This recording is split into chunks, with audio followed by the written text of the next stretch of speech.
여러분 안녕하세요. 반갑습니다. 고난주간 목요일입니다. 이제 고난주간도 얼마 남지 않았죠. 우리 남은 시간 동안 우리 주님의 그 십자가의 사랑을 더욱더 깊이 알아가기를 바랍니다. 그리고 우리 모두 매일 예배와 더불어서 저녁에 있는 고난주간 기도회도 예배에도 많이 참석해서 주님의 십자가를 바라보는 시간이 되어지기를 바랍니다. 우리 함께 찬양하겠습니다.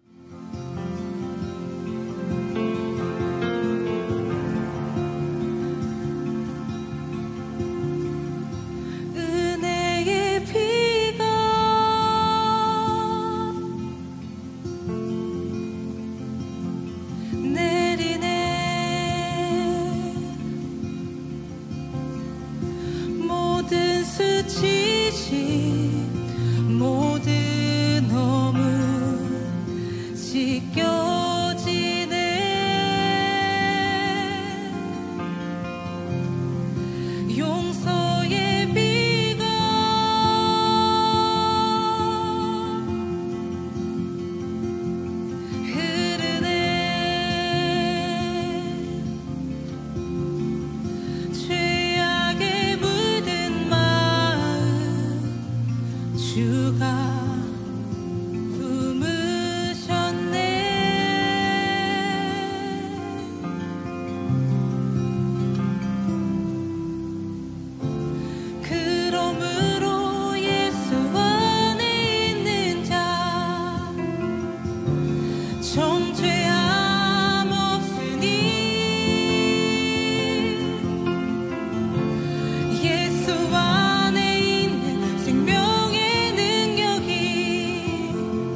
이제 오늘 우리에게 주시는 하나님의 말씀을 같이 읽습니다. 오늘 말씀은 마가복음 15장 22절, 23절 2절입니다. 함께 읽겠습니다. 그들은 예수를 골고다라는 곳으로 데리고 갔다. 골고다는 번역하면 해골 곳이다. 그들은 모략을 탄 포도주를 예수께 드렸다. 그러나 예수께서는 받지 않으셨다. 아멘. 22절을 보면 예수님은 해골의 산, 해골의 곳이라는 뜻을 가진 골고다 또는 갈보리에서 십자가에 못 박혔습니다. 골고다는 예수님 당시 유대인들이 일상적으로 사용하는 언어였던 아람어에서 나온 말이고요. 갈보리는 라틴어에서 나온 발음입니다. 그러니까 두 가지 다 그냥 같은 곳입니다. 예수님께서 해골이라고 하는 뜻을 가진 골고다, 즉 갈보리에서 죽으셨다라고 하는 것은 상당히 상징적인 의미를 지닌다라고 할 수 있을 것입니다. 해골은 죄인들의 영적 상태를 말합니다. 우리는 하나님 앞에서 죽은 자들입니다. 영적인 생명력이 하나도 없는 해골과 같은 자들입니다. 하지만 예수님께서 십자가에 죽으심으로 이 골고다는 더 이상 해골이라고 하는 끔찍한 이름이 아니라 구원과 생명의 이름이 되었습니다. 그래서 에스겔서 37장에 나오는 해골 골짜기의 환상과 같이 해골 같았던 우리들은 예수님께서 이 골고다에서 흘리신 보혈로 인하여서 하나님의 군대가 된 것입니다. 그런데 우리가 다시 살아나고 새 생명을 얻게 된 것은 결코 간단한 일이 아닙니다. 오늘 우리는 이 골고다에서의 사건, 십자가의 사건에 대해 좀 더 깊이 묵상하고자 합니다. 십자가는 예수님을 믿은 지 조금이라도 좀 시간이 된 사람들에게는 어쩌면 너무 식상한 주제일 수가 있겠는데요. 하지만 십자가는 하나님의 사랑의 결정판이요. 최종 절정에 해당되어지는 가장 중요한 내용이라고 성경은 우리에게 말씀하고 있습니다. 사도 바울은 갈라디아서 6장 14절에서 이렇게 고백합니다. 그런데 내게는 우리 주 예수 그리스도의 십자가밖에는 자랑할 것이 아무것도 없습니다. 십자가밖에는 자랑할 것이 아무것도 없습니다. 그리고 고린도전서 1장 23절에서는 이렇게 선언하죠. 우리는 십자가에 달리신 그리스도를 전합니다. 우리는 오직 십자가에 달리신 그리스도만을 자랑하고 전할 뿐입니다. 왜 그렇다고 합니까? 24절에 이 그리스도는 하나님의 능력이요 하나님의 지혜입니다.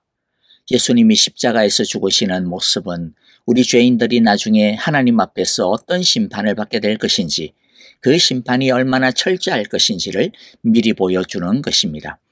십자가에서 지금 예수님은 죄인의 대표자로서 하나님의 심판과 저주를 고스란히 받고 있습니다.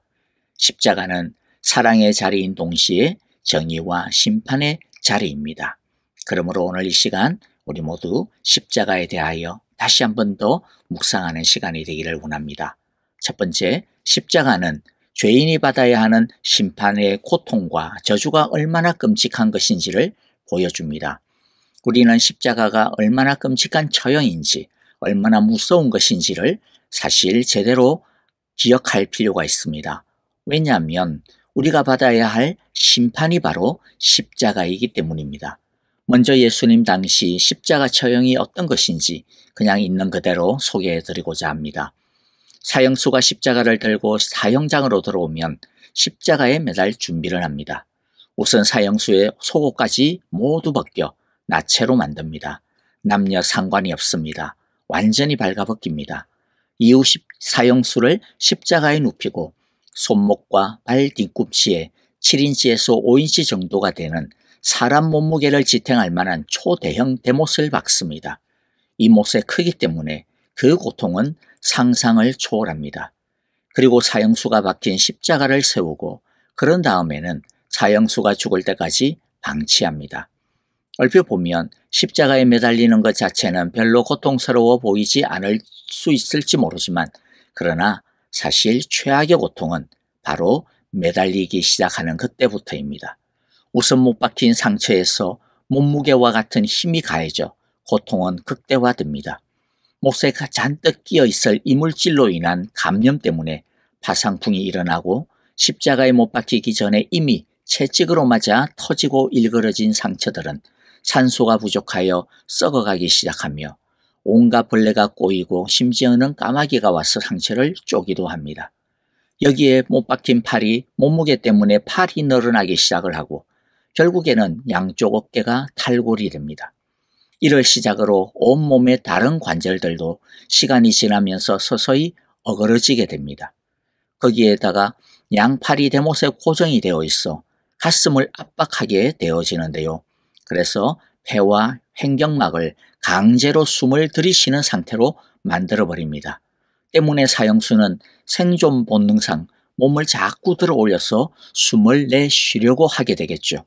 그런데 몸을 세우려면 못 박힌 손목과 발목에 힘을 줘야 되니 그렇게 해서 몸을 들어 올려야 하니 그로 인한 상상을 초월하는 고통을 받게 됩니다.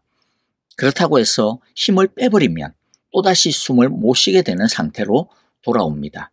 결국 이 과정이 죽을 때까지 반복이 되는 것이죠.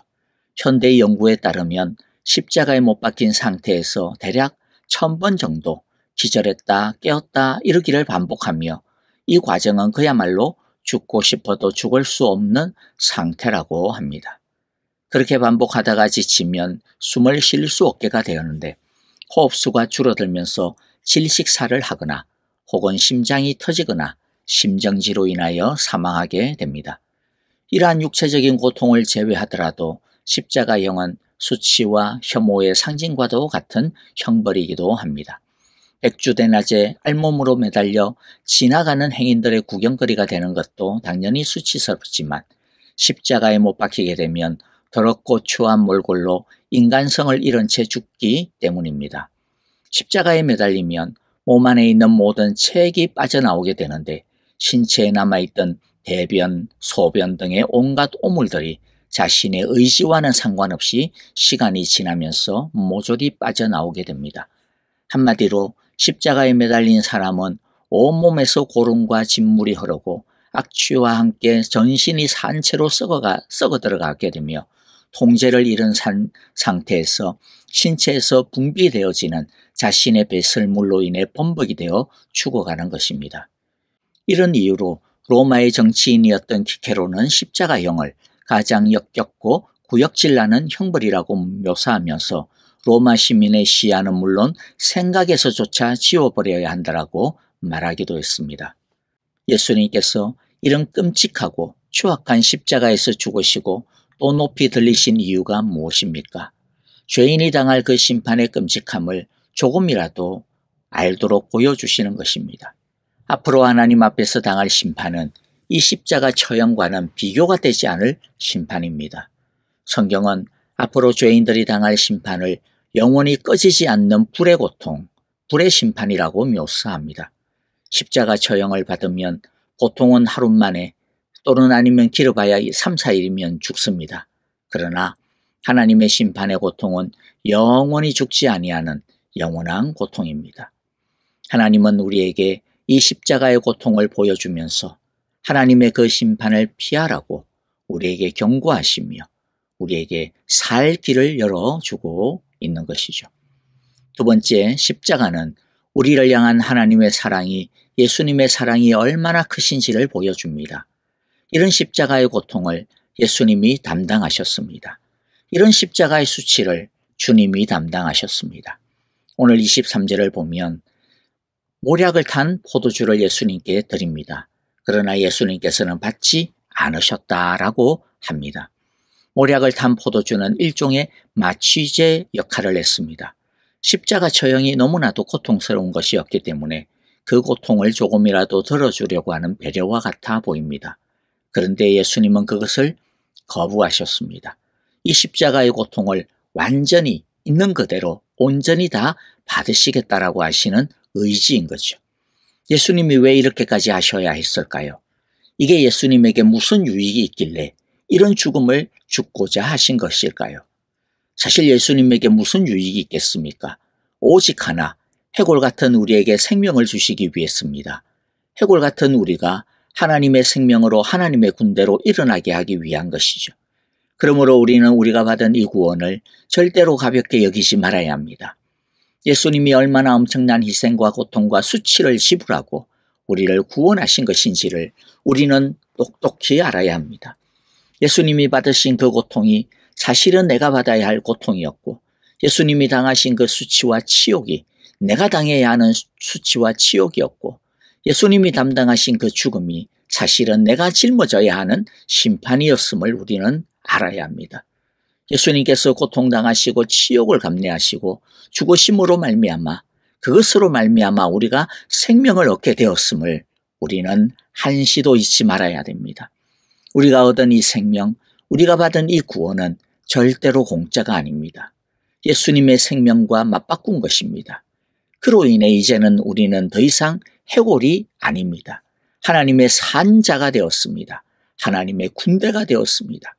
십자가에 달리신 예수님의 그 마음을 알고 그 사랑을 알 때 우리는 해골 같은 인생에서 하나님의 생기로, 하나님의 군대로 달라질 수 있는 것이죠. 이 십자가에 달리신 예수님으로 인해 우리에게 어떤 일이 일어났는지, 우리에게 얼마나 놀라운 변화가 일어났는지를 너무 잘 보여주는 찬양의 가사 하나를 나누고자 합니다. 십자가에서라고 하는 찬양인데요. 십자가에서 그는 내 이름 바꾸셨네. 십자가에서 그는 내 이름 바꾸셨네. 고아에서 아들로, 거절에서 용납으로, 죄인에서 의인으로 바꾸어 주셨네. 십자가에서 그는 내 이름 바꾸셨네. 십자가에서 그는 내 이름 바꾸셨네. 저주에서 축복으로, 원수에서 연인으로, 장기에서 신부로 바꾸어 주셨네. 십자가에서 그는 내 이름 바꾸셨네. 십자가에서 그는 내 이름 바꾸셨네. 이것이 바로 예수님께서 십자가에서 우리에게 알려주시고자 하시는 사랑의 메시지인 것이죠. 너를 하나님의 자녀 삼고자, 너를 의인으로 바꾸고자, 너를 축복이 되고자, 너를 나의 여인으로 삼고자, 너를 나의 신부로 품고자 내가 십자가에서 죽었다. 너를 사랑하기 때문에 너를 위해 죽었다. 십자가는 내가 너를 얼마나 사랑하는지 보여주는 나의 사랑의 증거다. 이것을 보라라고 주님께서 십자가에서 우리를 향하여 외치고 계신 것이죠. 말씀을 마무리합니다. 저는 최근에 어떤 한 인물에 대해 관심을 가지고 앞으로 더 많이 알아가려고 하는데요. 기독교 교회 역사에 있어서 매우 중요하면서도 아주 독특한 인물인데, 진젠도르프 백작이라고 하는 사람입니다. 진젠도르프 백작은 1700년도에 태어난 사람입니다. 이 집안은 개신교적인 신앙 때문에 당시 독일 동부로 망명한 꽤나 유력한 남부 오스트리아의 귀족이었습니다. 그는 9살 때 서인도에 관한 선교 보고서를 읽고 예수님을 온 세계에 전파하는 것을 자신의 인생의 목표로 삼아야 되겠다, 그렇게 다짐을 할 정도로 아주 믿음이 좋았던 그러한 아이였습니다. 그는 19세 때 졸업 여행을 하는 도중 독일의 디셀도르프 미술관에서 도메니코 펙티가 그린 이 사람을 보라라고 하는 제목의 그림을 보게 되었는데요. 그 그림은 예수님께서 십자가에 달리신 모습이 그려져 있는 그림이었습니다. 그 그림의 아래에는 나는 너를 위하여 목숨을 버렸건만 너는 나를 위해 무엇을 하느냐 라고 하는 글이 쓰여져 있었습니다. 진센도르프는 이 예수님의 십자가 밑에 무릎을 꿇고 내가 지금까지는 주님의 이런 사랑을 알지 못하고 살았습니다. 그러나 나는 지금 깨달았습니다. 내 남은 여생을 오직 주님을 위해서 살겠습니다 라고 고백을 하면서 자신의 일생을 예수님께 헌신하겠다라고 다시금 확실하게 결단을 하게 됩니다. 그리고 그는 나중에 종교적으로 박해를 받고 떠들고 있던 모라비안 공동체를 자신의 영지에 거주하게 하고 그들의 후원자 겸 보호자가 됩니다. 나중에 그런 모라비안 공동체의 영적인 지도자가 되어 온 세계로 선교사를 파송합니다. 겨우 300명의 피난민으로 시작했던 이 공동체는 나중에 해외로 226명 이상의 선교사를 파송하게 됩니다. 진센도르프 백작의 일생의 좌우명은 나에게는 단 한 가지 열망밖에 없다. 그것은 예수님, 오직 그분뿐이다 라고 하는 것이었습니다. 그렇기 때문에 이 모라비안 선교사들의 선교 원칙도 오직 예수님의 십자가를 전하는 것이었습니다. 그래서 이것이 우리가 구원을 전하는 방법이다. 그리스도의 피에 대해 설교함으로써 모든 사람의 가슴에 우리를 위해 죽으신 어린 양의 사랑을 알게 하는 것이다. 라고 하는 것이었습니다. 신센도르프 백작과 모라비안 형제들을 변화시킨 것이 무엇입니까? 바로 십자가에 달리신 예수 그리스도, 그분의 사랑이었습니다. 오늘 우리도 십자가에 달리신 예수님의 사랑을 더욱더 알아가기를 원합니다. 해골 같은 우리를 살리기 위해 그 끔찍한 고통의 십자가에 기꺼이 자신의 몸을 내어드린 예수님의 그 사랑을 우리 모두가 알아가기를 원합니다. 그 예수님을 아는 것, 그 예수님의 사랑 안에 거하는 것, 그 예수님의 사랑을 전하는 것이 우리의 단 한 가지 열망이 되기를 원합니다. 다른 것은 중요하지 않습니다. 해골 같은 우리를 하나님의 자녀로, 그리스도의 연인으로, 창기와 같은 우리를 그리스도의 신부로 바꾸어 주신 그 십자가의 그리스도만이 우리의 전부입니다. 십자가에 달리신 예수님이 오늘 우리를 향하여서 찬송가 311장 내 너를 위하여 라고 하는 이 찬송가의 4절의 가사처럼 말씀하는 것 같지 않습니까? 우리 모두가 그 주님의 음성을 듣기를 원해요. 한없는 용서와 참 사랑 가지고 세상에 내려와 값없이 주었다. 이것이 귀중하건만 너 무엇 주느냐? 이것이 귀중하건만 너 무엇 주느냐? 이것이 귀중하건만 너 도대체 무엇을 구하느냐? 이것이 귀중하건만 너 도대체 왜 다른 것을 구하느냐? 우리 모두도 주님의 십자가 앞에서 진센도르프 백작처럼 고백하는 이 시간이 되기를 원합니다. 나에게는 단 한 가지 열망밖에 없다. 그것은 예수님, 오직 그분뿐이다. 아멘. 오늘 우리에게 주신 귀한 말씀들 마음 가운데 새기면서 오늘 이 진센도르프 백작의 고백처럼 주님, 오직 예수님만을 알기를 원합니다. 오직 예수님만을 전하기를 원합니다. 오직 예수님만을 위하여 살기를 원합니다. 우리 그렇게 기도하고 고백하는 시간이 되시기를 바랍니다.